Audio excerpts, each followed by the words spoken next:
You know what the problem? My problem with the city council is, and you're like calling them socialists and all this stuff, right? And I think like they co-opt people like Bernie Sanders' platforms and talking points to perpetuate corporatism. Like if you had like it is corporatism. I mean, exactly, it's corporatism. But like I read articles about Bernie Sanders when he was the mayor of Burlington, Vermont, and people in Burlington like loved him. Right. When he was the mayor of Burlington, Vermont, they loved him, and the same people that voted for Bernie Sanders in when he got elected mayor were like the same people who also voted for Reagan. Yeah, I guess. No, but I mean that's a fact. Like that's a fact. And I think there's got to be like a clarification of that. And then like apparently small businesses did really well when he was mayor, and like people were happy. Like things were affordable. There was like a balance between like developers and like small businesses and homeowners. Like it was from what I've heard and what I've read, I could be wrong. I felt as though he actually did a good job representing his city while he was mayor. The problem with our city though is they like to co-opt what he says, and they like to say, hey, we're socialists, we're super left, we're super progressive.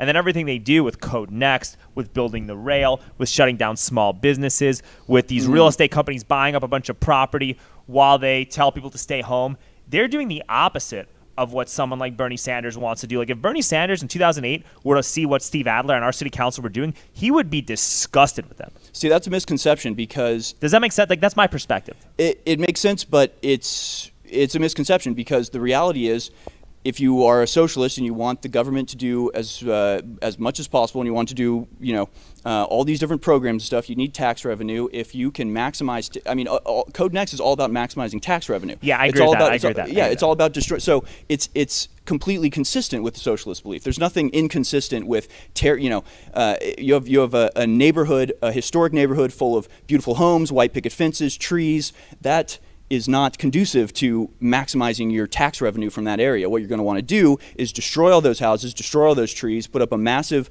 apartment building where you can cram 18 units on a single house, where now you have 18 tax revenue streams coming in where originally you had one. So it's completely consistent with the socialist belief. Socialists just don't understand what it means when you want to like tax everybody to hell and have all these massive programs. It's entirely consistent that we have all of these ass ugly, just disgusting fucking apartment buildings everywhere that are just totally cultureless, totally humanless. I mean, they're just awful, and they're going up literally everywhere.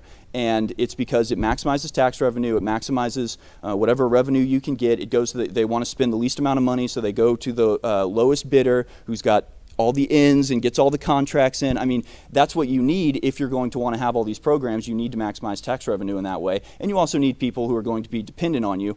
And so you have some really ugly apartments in a really beautiful part of town. You want to destroy a bunch of historical homes to put it there. And they say, hey, we'll do this. Hey, but we're gonna have 10 apartments set aside for low-income, subsidized apartments in here.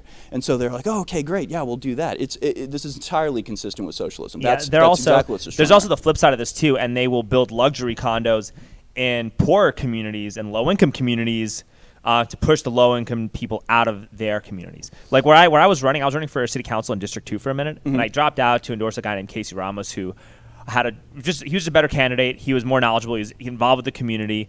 And we saw eye to eye on enough issues that it just didn't make sense for me to steal votes away from somebody that I felt would do a really good job of representing me.